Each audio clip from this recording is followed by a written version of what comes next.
Good evening. I'm Belva Davis. This is A Closer Look. Tonight we expand our program to 1 hour to bring you the tragic story of the murders of San Francisco Mayor George Moscone and Supervisor Harvey Milk. Both were shot this morning, and tonight ex-Supervisor Dan White is being held at the Hall of Justice on 2 counts of murder. The first official word came from Board of Supervisor President Dianne Feinstein, now the city's acting mayor. President of the Board of Supervisors, it's my duty to make this announcement. Both Mayor Moscone and Supervisor Harvey Milk have been shot and killed. Oh, Jesus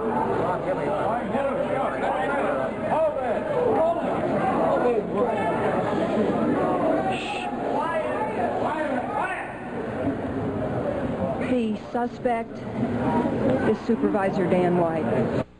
Shock, fear, dismay, disbelief, all jumbled together.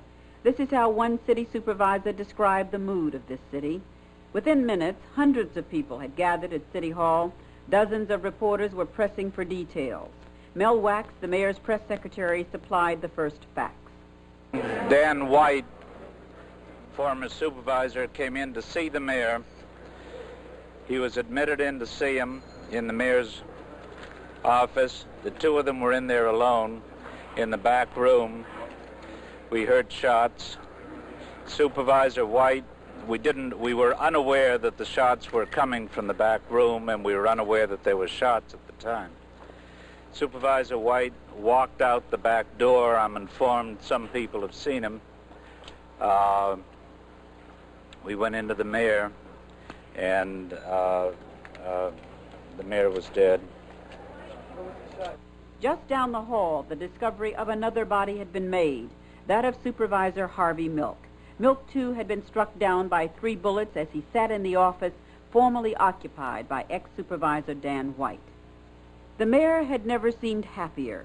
Those were the words of Assemblyman Willie Brown, one of Mayor George Moscone's closest friends and political allies. Brown left Moscone's office just minutes before the mayor was gunned down by 2 bullets to the head and 1 through the shoulder. Above all else, George Moscone's responses to every single solitary issue was that of being concerned about human beings before anything else, and that may very well have been how he happened to be dead today.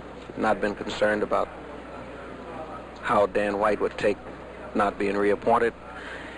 He may still be alive. Willie, did you have any indication at all that Dan White was becoming irrationally upset about the situation?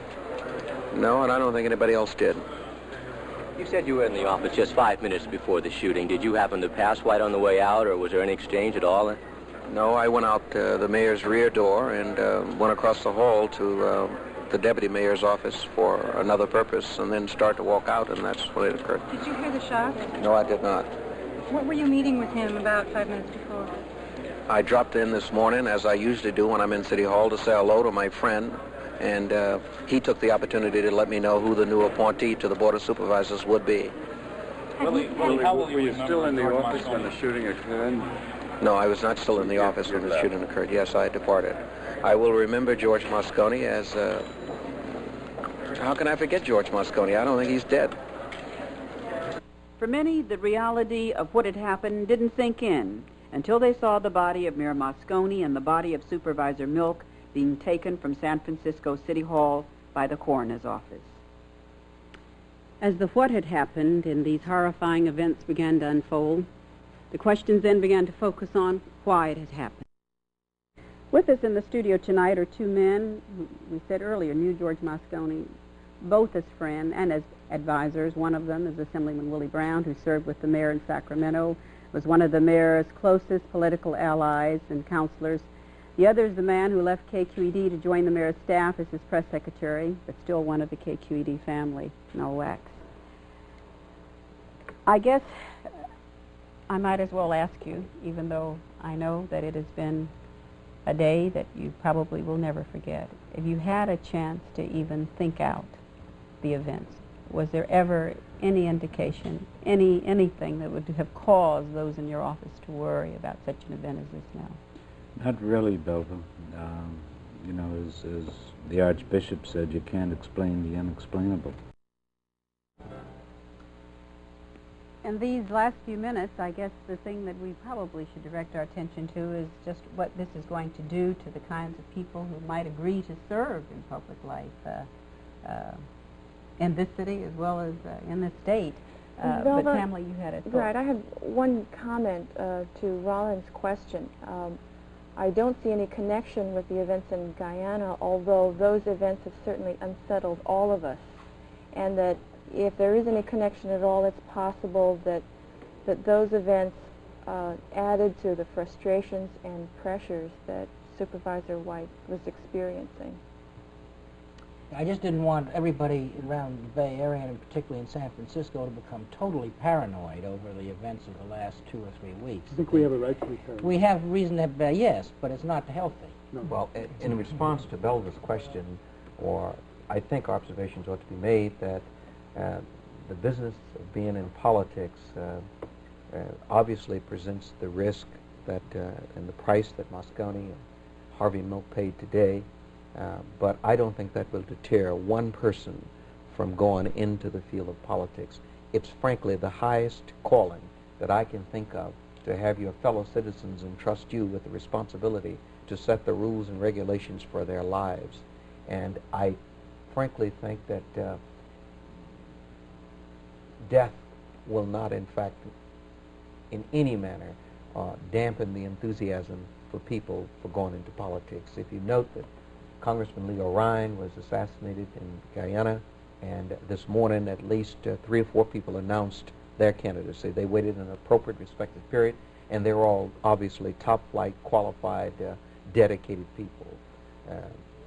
Death just won't be a factor in determining whether or not someone runs for public office. Mel, how do you feel about this? I think that's true. I've seen the other side of the coin since in this past year, since I've been working with George, after spending my entire career as a newsman up to then. And being a politician is a thankless job. You're exposed to all kinds of criticism, a lot of it terribly unfair. And yet the people who have the commitment, as Willie Brown says, for them that's the highest calling, and death or criticism is not going to deter them. I'm sure that's true. Just a few weeks ago, though, we had Bud Maxwell Arnold, who was here, talking about candidates being affected, not wanting to take strong stands and positions, willing to let themselves be dictated to come up with where they thought the people wanted them to be.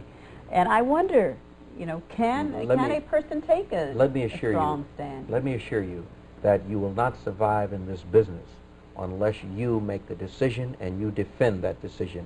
Those who seek to be consensus candidates usually find themselves, when a strong advocate based on principle and what have you becomes a serious candidate against that individual, they find themselves being unelected. In the 78 elections, in the legislative races, for an example, there was a tremendous turnover, but the incumbents who were dumped were not advocate incumbents. They were not those who had an identifiable constituency. And so you cannot, in this business, wait to find out which way the wind is blowing before you jump out there and get in the wind. You really got to be a person who creates the wind. That was one of the great things about George Moscone. He knew exactly what he believed in. He knew where he was, and he never backed down. Never. And I am absolutely positive that next November he would have been reelected mayor by an overwhelming